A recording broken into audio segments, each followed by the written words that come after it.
Cyber Monday and the history of online holiday shopping. Ready to go? This is Plain English lesson number 319. I'm Jeff. JR is the producer, and the full lesson can be found at plainenglish.com/319. Coming up today, where did the term Cyber Monday come from? And what does it mean? It's a worldwide phenomenon, not one of America's best cultural exports, in my opinion, but nonetheless a worldwide phenomenon. I'll talk about where the term comes from today. I decided to take a holiday from researching serious topics. So this is the second lesson I wrote over the American Thanksgiving weekend. The phrasal verb today is back up in the sense of supporting a claim. And we have a song of the week and a bonus book recommendation too. I don't do that a lot, but listen up and you'll hear it.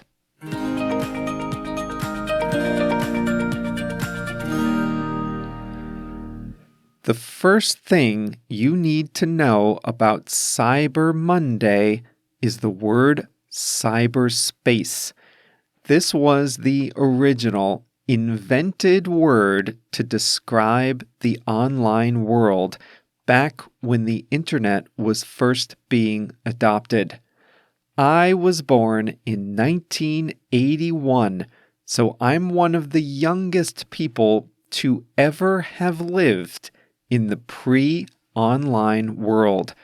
I think my family got access to online services when I was about 14 years old.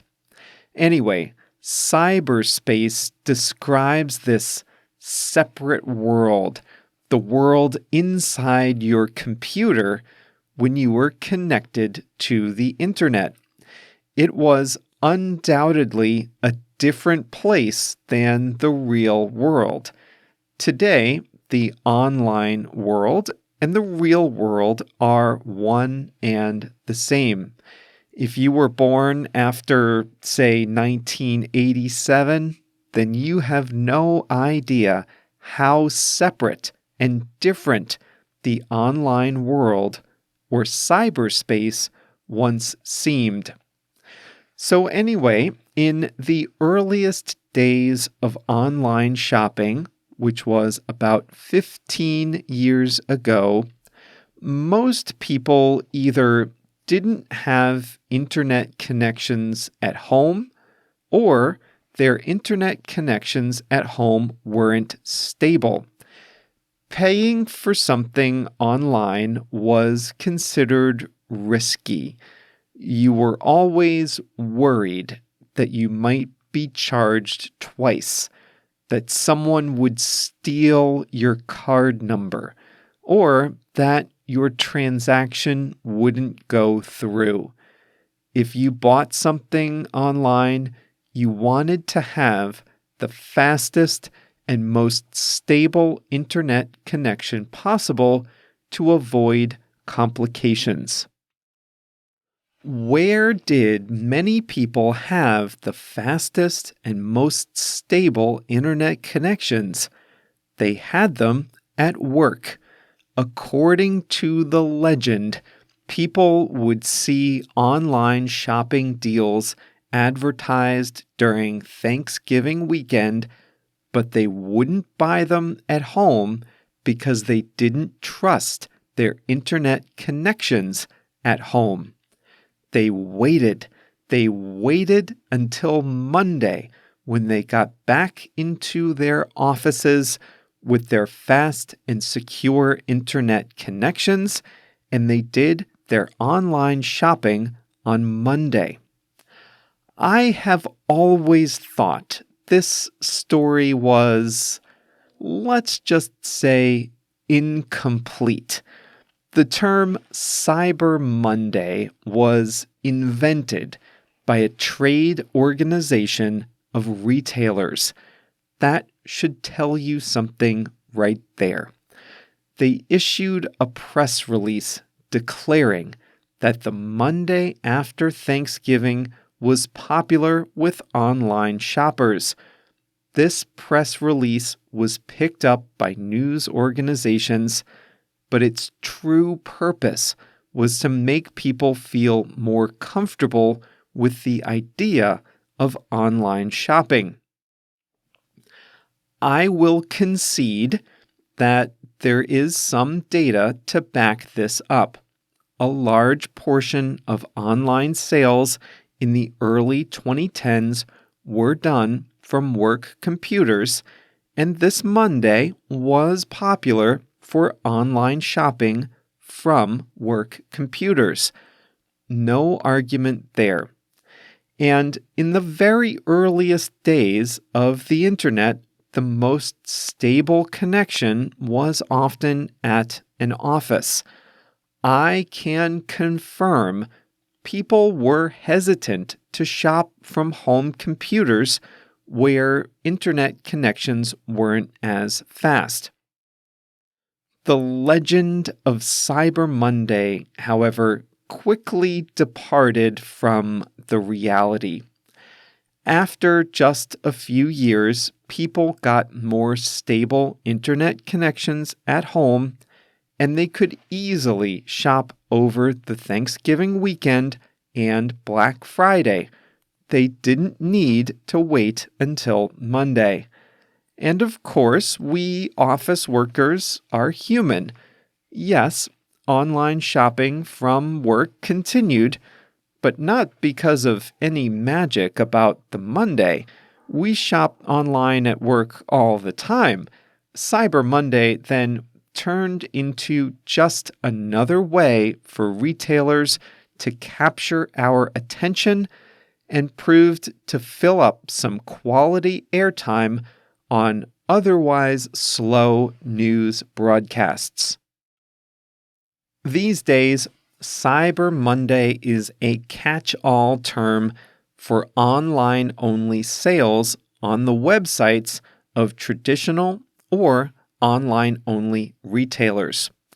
If you run an online business like I do, you know that many online software companies run Cyber Monday sales. As the online and traditional retail worlds continue to merge, the distinction between Cyber Monday and Black Friday has blurred. They are now just two vague terms that anchor the overall end-of-year shopping season that now starts in late October and extends until the new year. Here's a memory. In the early days of online shopping, it took a long time for your payment to be processed. You would click buy, and then you'd see a swirling circle for a full minute, which is an eternity, sometimes 2 or 3 minutes. There would be a warning on the screen. Do not click your browser's back button. As you watched the circle swirling around, you got this feeling of dread. My payment might not go through, and there's no way for me to know. Sometimes you would just get a blank page instead of a confirmation, so there was no way to know if your payment was successful. And that was back before you could check your credit card statement instantly. If you were charged twice, it was hard to get a refund. You might have to wait a few weeks to get your money back. The fear, and I laugh at it now, the fear of online shopping was real. Today, we buy cars online.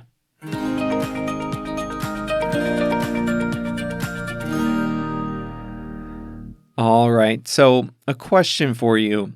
Did you know what Cyber Monday meant?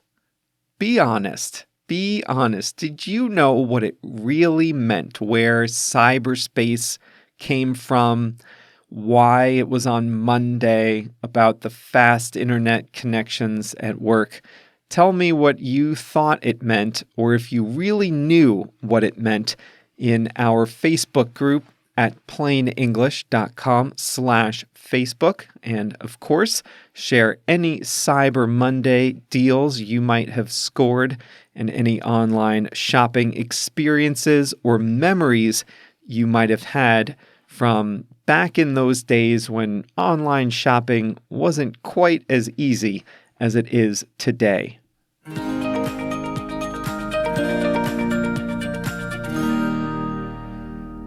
Today's expression is to back something up, and we're talking about a claim. If you back up a claim, you support that claim with facts and evidence. Earlier, I told you that I have always suspected that Cyber Monday was a bit of a public relations invention.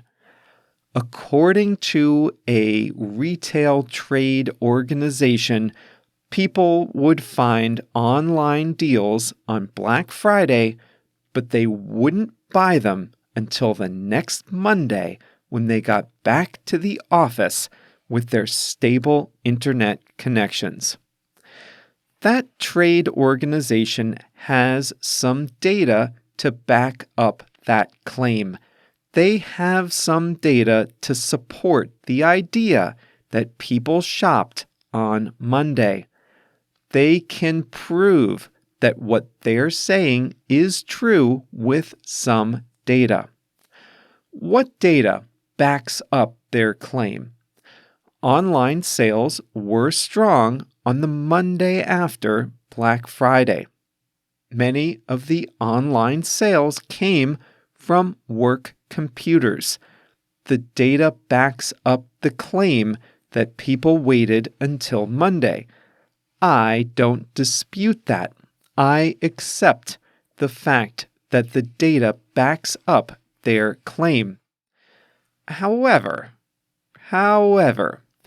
retailers kept insisting that Cyber Monday was a thing long after people had stable internet connections at home. The first few years, okay. After a while, the legend of Cyber Monday was stretching the truth. And recently, it's just become an invented way to extend the extravaganza of promotions around American Thanksgiving. It is now completely divorced from the original logic of the term, but people insist on using it. That was a long example of backup. I'm reading a mystery novel now. Someone was murdered. In the book, 2 detectives believed a woman was carrying on an illicit affair with the dead man. They have some evidence to back up their theory. Her fingerprints were on coffee cups left in the sink. That evidence supports their theory. This is a good example because if data, information, or evidence backs up a claim or a theory, it doesn't mean that the theory is fully proven. There might be another explanation. Data might even back up a competing theory. But if you have some evidence, data, or information that supports a claim or a theory, you can use back up. Here's a great example, and it might be the topic of a future lesson. Have you ever heard that drinking a moderate amount of alcohol is good for your health? There is some data to back that up. Studies show that people who drink no more than 1 or 2 drinks a day are healthier overall than people who abstain completely. Studies back up that assertion. Others say, no way. Alcohol has no health benefits whatsoever. Do they have any evidence to back that up? In fact, they also have data to back up their claims. How can both be true? It's a question of correlation and causation. I won't get into it here, but the sickest people in the world don't drink at all. That skews the numbers. So you see, you can have data that back up contradictory claims. If data or evidence back up a claim or a theory, it's just supportive. It's not conclusive. It doesn't mean the case is closed. If you drive along America's highways for long enough, you'll probably see a sign over a restaurant that says, "Best ribs in state." That's a restaurant saying they have the best barbecue ribs in the whole state. That's a bold claim. We have big states here in the United States, and lots of places serve barbecue ribs. If one place has the best ribs in the whole state, well, they must be good. But here is the question. Do they have anything to back up that statement? How can we really know they have the best ribs in the state? Some will have a yellowed newspaper clipping from a restaurant review long ago. Others might have a printout of a blog supporting their claim. But if you ever ask a restaurant if they can back up that claim, they might just tell you to order the ribs and see for yourself. The best way to back up a claim is to deliver, right? Here are a few more quick examples. Donald Trump said the American election was fraudulent, but he doesn't have any evidence to back up that assertion. If you want to lose weight, you need to be in a calorie deficit. You need to burn more calories than you take in. Hundreds of studies back that up. During the pandemic, there were lots of news stories about people fleeing the cities and moving to small towns. There was some data to back that up at the beginning, but the trend has slowed now. People who proclaimed that big cities were dead don't have a lot of hard data to back up their claims.